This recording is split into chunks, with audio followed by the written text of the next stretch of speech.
Pika Festival. Ang unang Pika Festival ay ginanap noong 2006 at ngayong taon ay nasa 22 anibersaryo na sila. Taon-taon pinagdiriwang ang festival na ito tuwing buwan ng Pebrero dito sa Tinian Island. At ito ay laging ginaganap sa Fiesta Ground upang ipagdiwang ang lokal na sili na Doni Sali. Ang pinagmulan ng pangalan ng sili na ito ay sa wikang Chamorro na ang Doni ay nangangahulugan na hot pepper at ang Sali naman ay isang lokal na ibon na kumakain ng bunga ng sili. Pagsapit nga ng alas 6 ng gabi ay pumunta na kami sa Fiesta Ground. At kung makikita nyo sa video ay walang masyadong tao dito na naglalakad. Maliban na lang sa ibang mga Pinoy na nagtatrabaho Brad, dito. mga Pinoy kayo?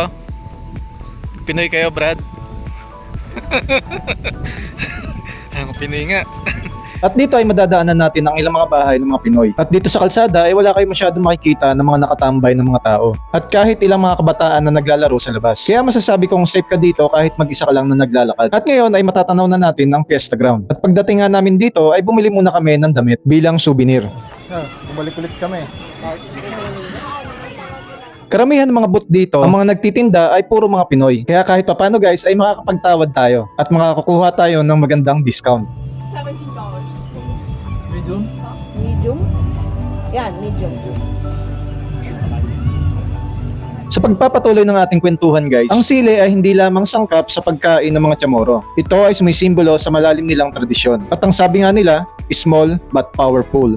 Sa pamamagitan ng maliit na sili na ito, ay iba't ibang pagkain ng mga Chamorro ang nilalagyan nila nito. Ito ay makikita sa paligsahan ng pagluluto sa gabing ito. Binubuhay at pinapasa sa bagong henerasyon ang tradisyon na panlasa ng mga Chamorro. Makikita din sa festival na ito ang pagkakaisa ng mga lokal at ilang mga turista upang ipagdiwang ang kasaysayan ng isla. At itong festival na ito ay nagbibigay daan din para sa mga lokal na negosyo, magsasaka at ilang mga artists upang ibida ang kanilang mga talento at kanilang produkto. Ang gabing ito ng festival ay hindi lamang dito natatapos dahil sa bawat araw habang nandito ka sa isla ay ramdam mo sa lugar ng Tinian ang kapayapaan ng tradisyon ng mga lokal na Chamorro. Maliit man ang sili na ito ay tatatak sa inyong panlasa, mag-iiwan ng init at magandang alaala.